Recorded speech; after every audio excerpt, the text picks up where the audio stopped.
Welcome to Travel Buddy, presented by Switchfly. In this podcast, we talk about all things travel, rewards, and loyalty. Let's get to it. Today we're talking about conversational loyalty. Yes, it's about AI, but there's a lot of practical use cases here to think about the customer journey from, say, a chatbot into a customer loyalty bot and the conversions between all of these different departments and how they use AI. And I think what would be really helpful, Rachel, I'll start with you, is talk to me, what is conversational loyalty? I know this is a growing trend. A lot of people are talking about this. There's a lot of use cases out there, I think. But define this for us, and then we'll go from there. Yeah, so conversational loyalty is essentially the next phase of what we see today in terms of someone coming to your site, your program, your app, etc., having a conversation with a chatbot. When you think about it from a loyalty perspective, traditional programs often feel like a catalog. Someone is needing to browse through, really dig into some of the redemption options that they have. The idea of conversational loyalty essentially turns that into a conversation, but a two-way street. So someone who is looking to redeem, say, 60,000 points can come to that chatbot, come to that tool within your program and say, I would like to redeem 60,000 points for a beach vacation in March.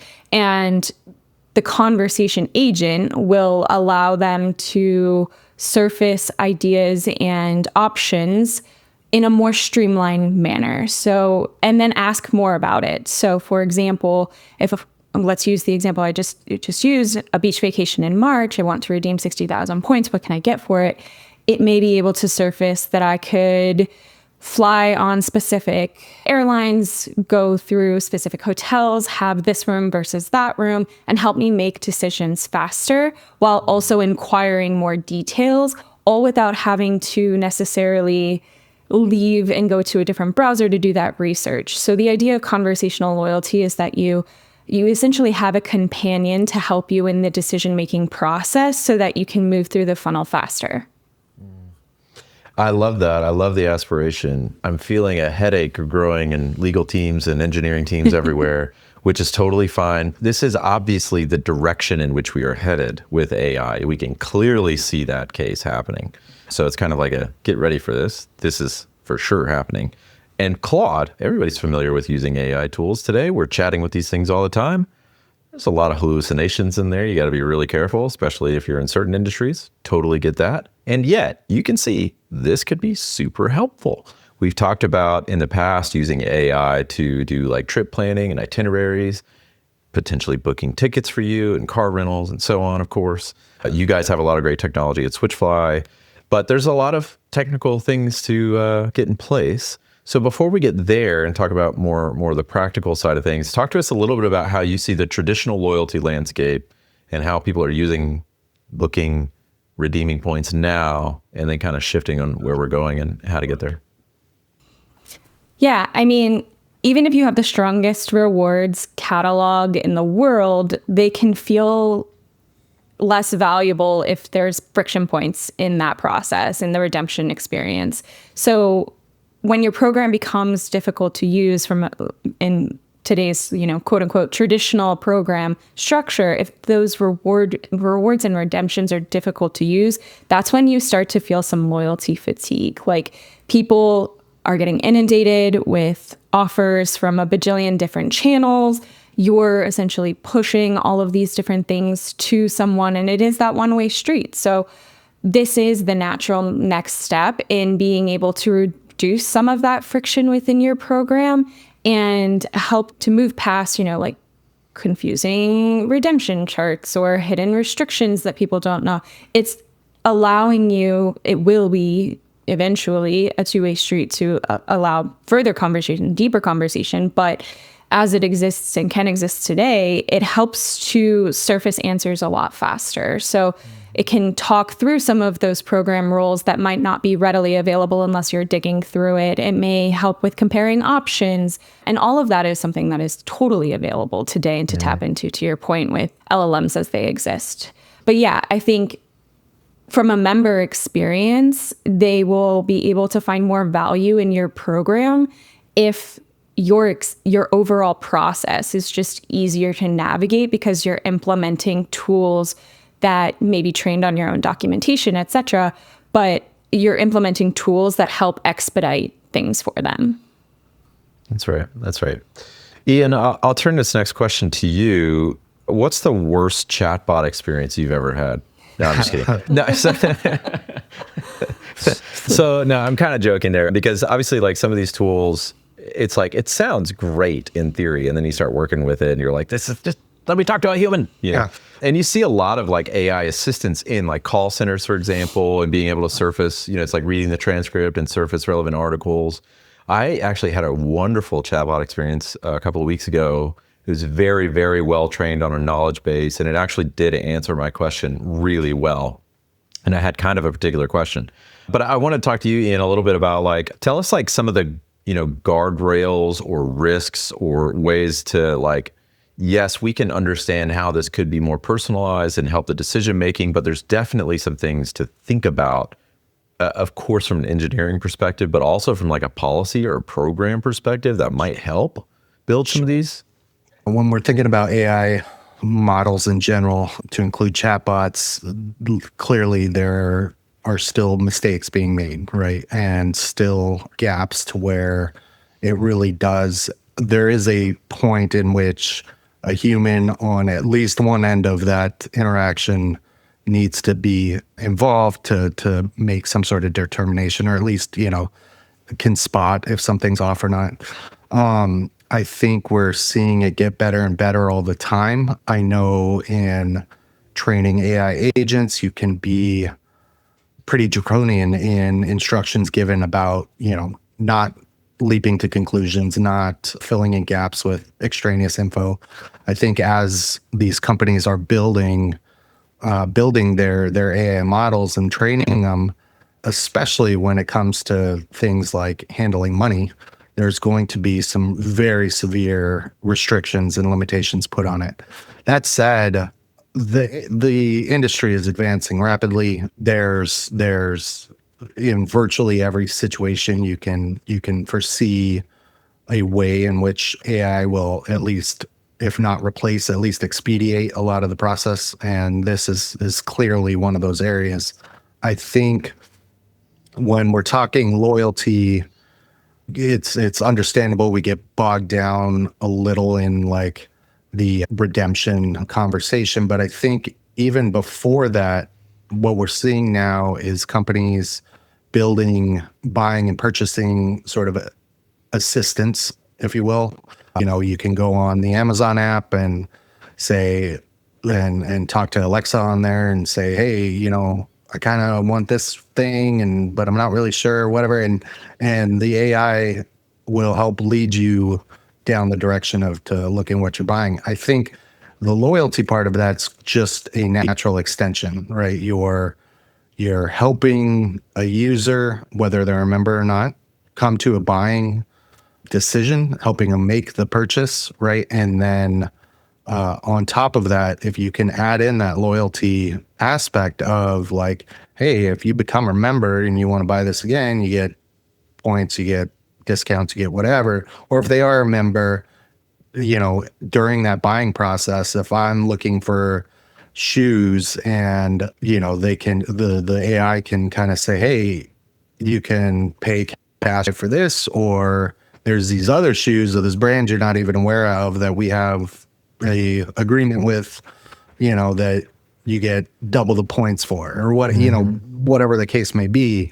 There's infinite room for expansion in that sort of area. So it becomes you're not having your customer support AI chatbot and your buying or support AI chatbot and your loyalty support AI chatbot. It really is a whole organization that really takes the prospect, the person from prospect through customer and then repeat buyer, right, through engagement and loyalty.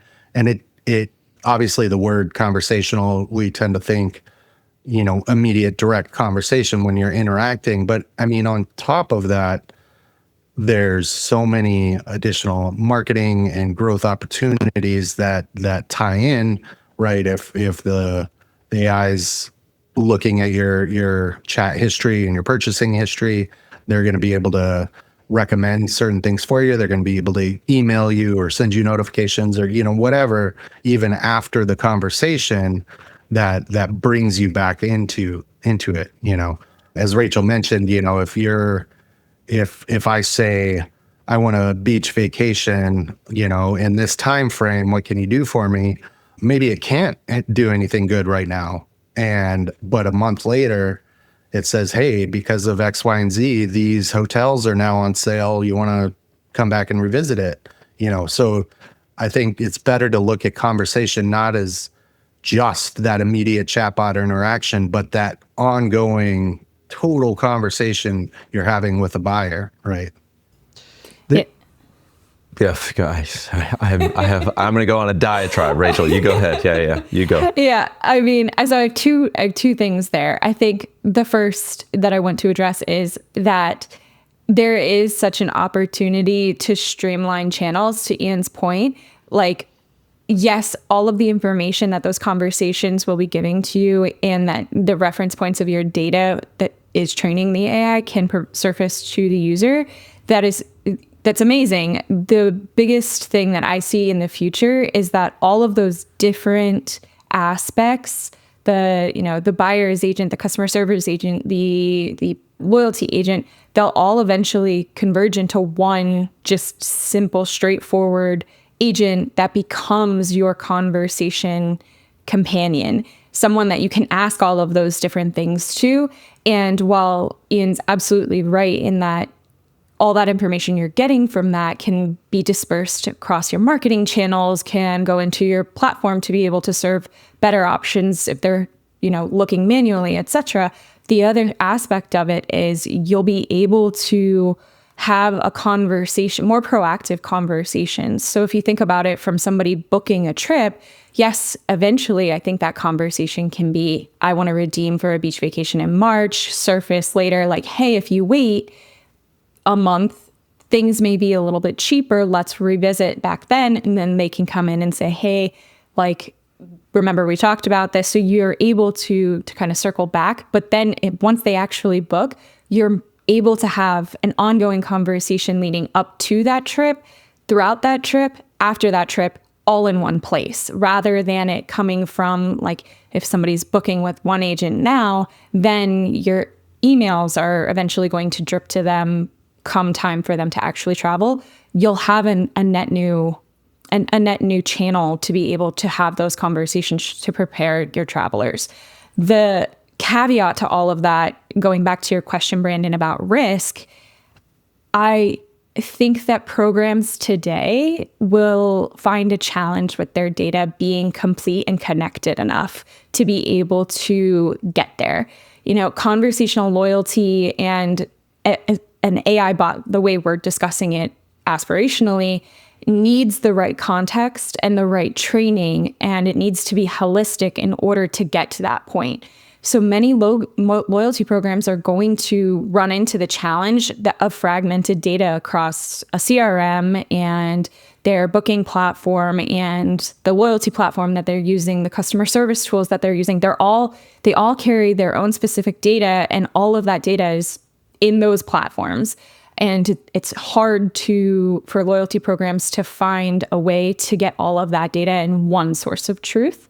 And if the conversation agent only sees one aspect of the member relationship because that's the only part of the data that it has access to, the recommendations are going to feel incomplete or not personalized enough. And when you think about creating loyalty, accuracy is going to matter more than a casual AI engagement or use the way we're doing it to plan trips now. Mm-hmm. Them being able to serve the most accurate piece because they have complete profiles on individual members is going to be more important in cultivating loyalty than just having the ability to have a conversation. Yeah, I don't know. I don't know if I wholeheartedly agree with that.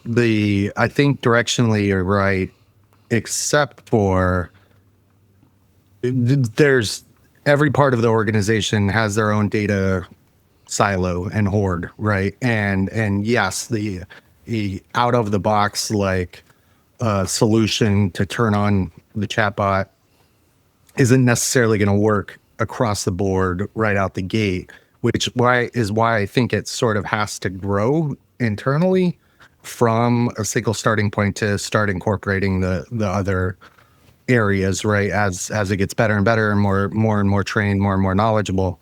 I don't think we're going to come out tomorrow and say like, here's your loyalty chatbot, plug it in, integrate with your CRM and off to the races, right? It has to be that sort of growing holistic thing. And I mean, Brandon, to your point earlier, you mentioned having a really great conversation with AI chatbot earlier.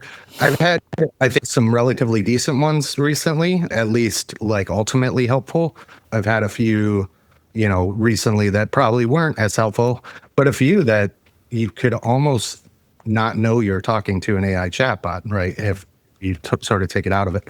And I think people are willing to forgive a little bit of tension and headache if they're seeing the ultimate reward, right? If you're showing we're trying to develop this thing, it may not be perfect. It may not get you to the 100% end state, but it'll get you 85, 90% of the way there.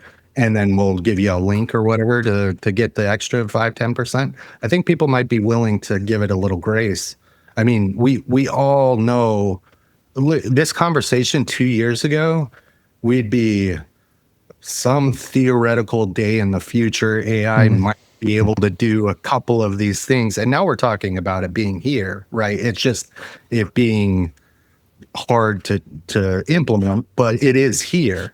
And I think people understand with how rapid the pace of technology is changing in this, that yes, we're going to have some growing pains, but I know a little bit of investment now is going to really pay off for me, 6 months, 8 months down the road. I would argue back that I think the three of us and many of our listeners probably have a slight bias because we are on the more tech savvy, cutting edge. Like we're working with this type of tool all the time, and the typical user might not. The end user might not. So I think we would be more forgiving in those instances than, say, my parents or grandparents or anything like that. I actually did just read a report that if the chatbot apologized for getting something wrong, that it was actually a better, like folks rated it a better experience when it was like, oh, my chatbot you're right. is constantly apologizing. It's always apologizing to me. You're sure. right. I'm sorry.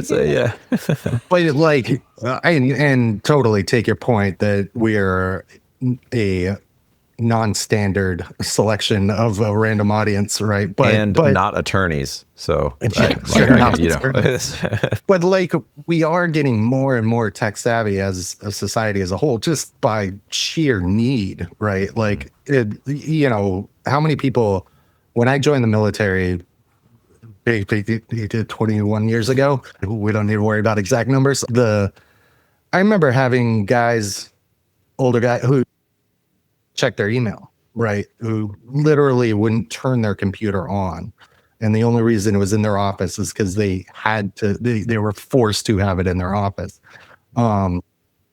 Now, those people cannot survive in an organization, in virtually any organization, whatever your industry, right? Without being able to check an email. AI, I think it's just going to become so much more ubiquitous that sort of tech illiteracy isn't going to be as sharp of a ramp up as maybe some other forms in the past. I think it is there's a classic debate between, of course, privacy and convenience. That's been a debate in tech for 30 years, probably longer. And there's also a debate now between, is a chat interface the proper UI to create a good experience for like a customer? Maybe there's other ways to do it. We just haven't figured out exactly how to use AI in some other kind of interfaces, unless it just builds things for you, like you're building a website or whatever. And so, but what I love about that, some of these trade-offs, it's convenience, personalization, privacy, ease of using this thing. is that it flattens all of these different that people have had into like a unifying layer. Like what you're talking about, Rachel, in Ian, both of you, where it's sort of collapsing a lot of different data silos or departments within a company, because everybody hates, like, I call a credit card or, a travel firm or whatever. And it's like, oh, well, we're on the booking department. You have to call the rescheduling department over there. And this is, oh, you're talking about membership? Oh, I'll transfer you over to this department there. Oh, this is about your credit card specific billing details. Well, let me call these folks over here about your, details. And it's like, gosh, I spent 2 hours on the phone with something that a chatbot could have figured out in literally one thread. But at the same time, I think it's also not only just the different departments, but like the journey, like what you're talking about, like, and Ian, you mentioned like prospect to customer and beyond. All of these debates, conversations, the technicalities, the different departments, sales and marketing, customer support, whatever, all of that is collapsing. And I find it like a fascinating time that, would I be willing to trade everything Claude knows about me, including maybe some conversations I've had with my therapist, and I'm like really digging into something and I'm just like talking to it late at night. Will I trade all of that to get way more personalized information into offers, loyalty, my membership status, getting more points, more savings, helping me plan a trip, helping me book a car, knowing things about my family and things I should consider that I hadn't even thought of? Would I be willing to trade all that and interact in a chat interface to grow from, a middling, once a year user to like, I'm talking to this thing every week because I'm thinking about so many different things that a company can do for me. I'm thinking of like a larger, travel company. There's lots of things that I got to plan and think about and do. And could it help me with that? Like, it's like a fascinating, and then thinking like, in 2 years, this technology is going to be literally 10x better. Like every 4 months, there is a step change in the model and how efficient it is and how much context it can, and how cheap it gets. And the compute obviously needs to keep up and the electrical grid needs to keep up and so on. But if the trajectory remains the same, at least in the midterm, these things are going to be crazy good at booking and serving me as a customer on all kinds of things. And that's fascinating. And I'm willing to trade a little bit of my privacy maybe for that. Yeah, I think it's going to not be an option, right? Like, yeah, right. Yeah. If you're wanting to buy in the market, using your credit card or whatever, at some point, some of the stuff is going to be non-negotiable.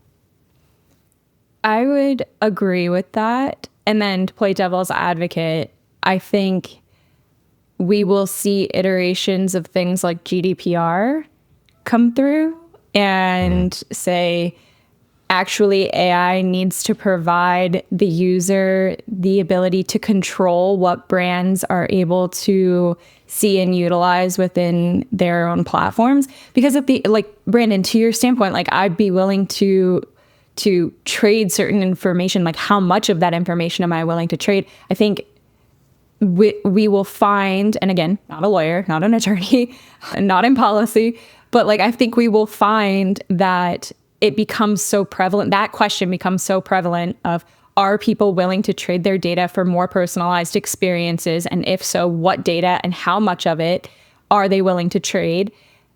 That question, I think, is going to surface at an entirely separate level than just conversational loyalty and how loyalty programs can utilize that information they're collecting. Because at the end of the day, personalization is supposed to feel helpful. It is supposed to feel like we are providing you with something that we think you will like based on your past behavior and the other indicators that you have provided to us and given us consent to use. Not like the program is Big Brother and watching every move and using every single piece of detail that I could have on you in order to provide you with the most unique experience possible.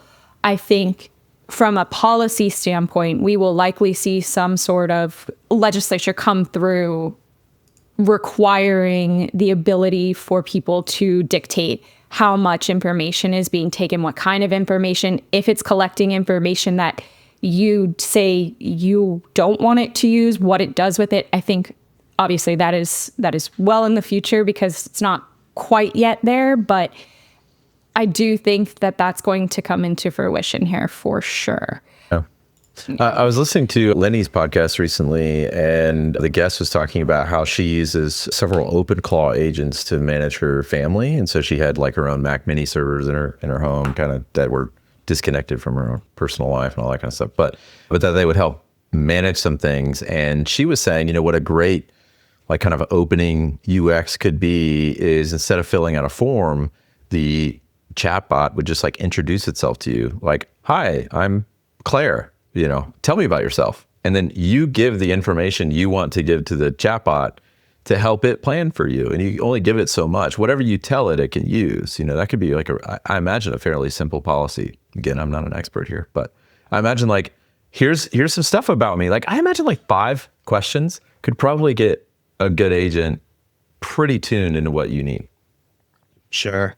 I am less optimistic than you two, I think, about policy and regulation being introduced. I mean, it's been, it was 2003 that Can-Spam Act came out. It's been, I don't know, I'm not that old. The 80s. That's Sorry.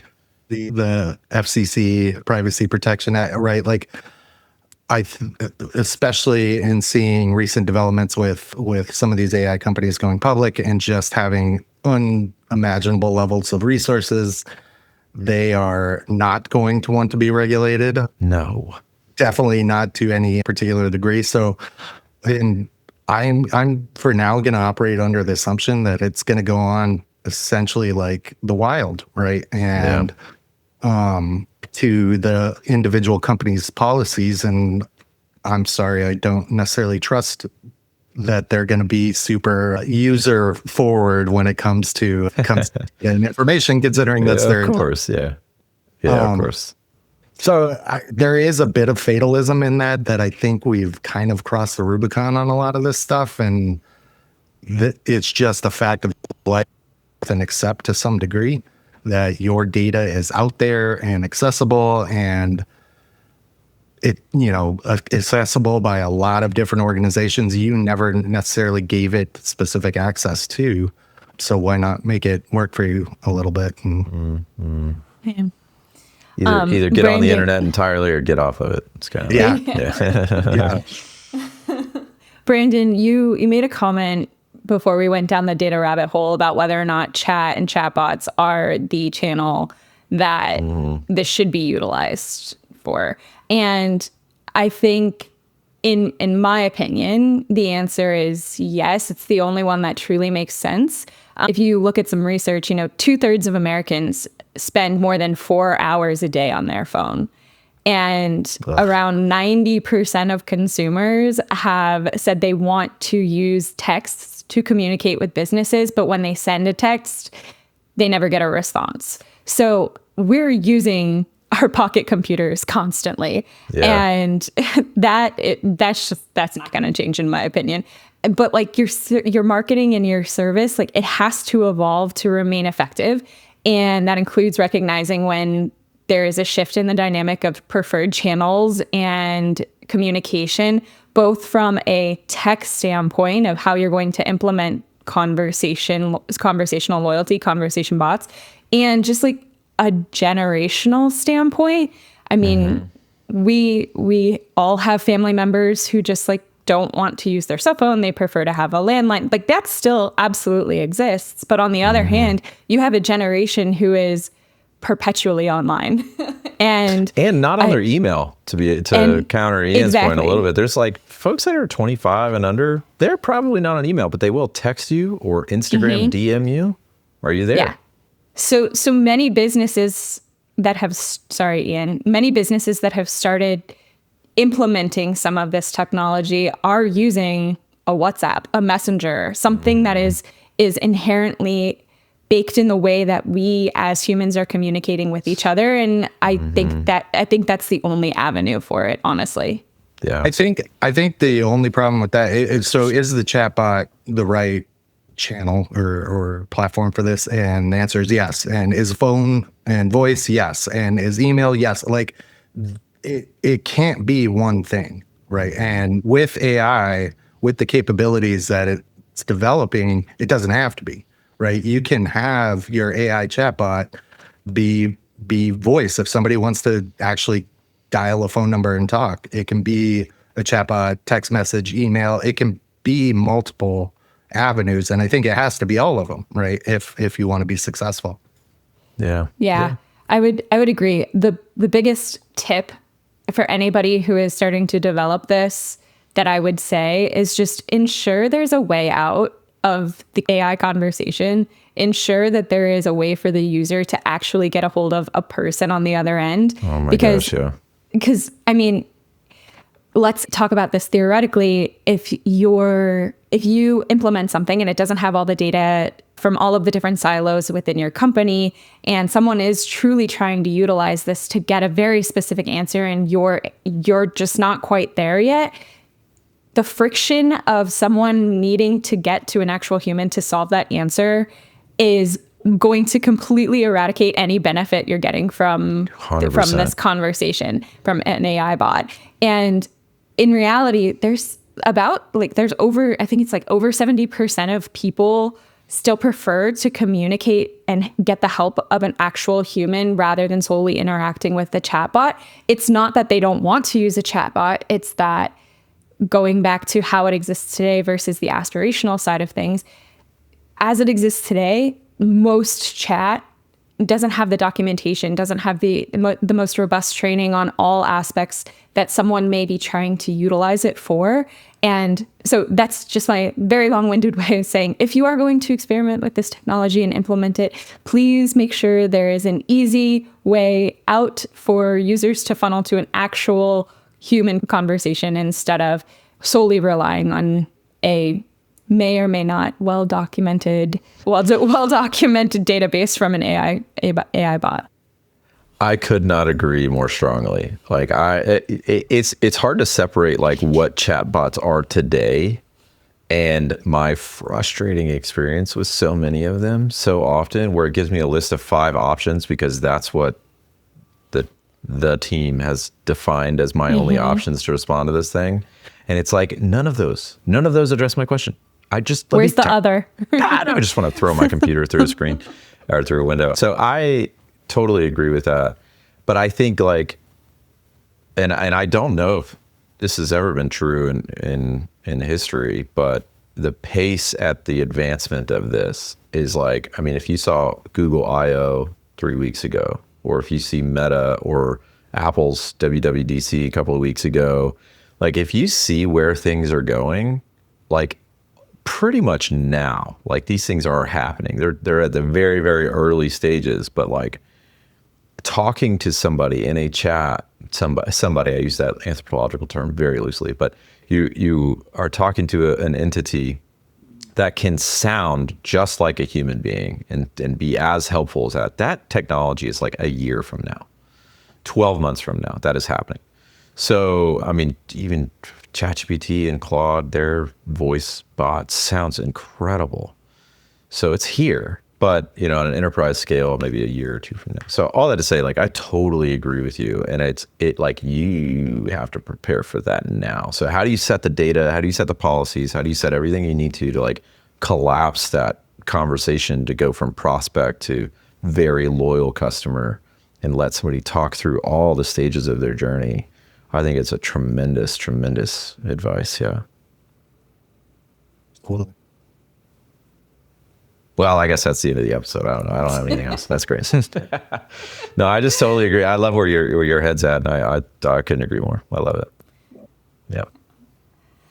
I think the only other piece that I would say is if you are implementing this or you're working with it, to focus on natural conversation flows rather than just like repeat prompting, because I mean, you go on LinkedIn and there's someone ranting about all of the ways that they can tell that your content is written by AI.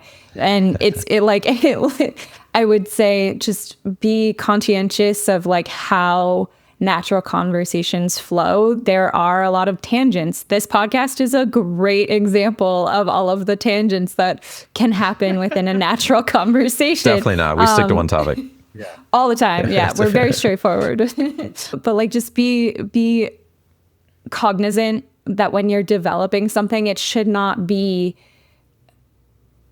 so, what else can I do for you today? Sure, yeah. Would you like this? Would you like that? You're right. I'm sorry. It should not be so polished that the conversation feels inauthentic. It should understand when the conversation naturally ends and take that opportunity to kind of like close out and then revisit with all of the data it gathered and go from there. Yes. And while I like niceties, it shouldn't be sycophantic to say like, oh, that is a great suggestion, Rachel. Great suggestion.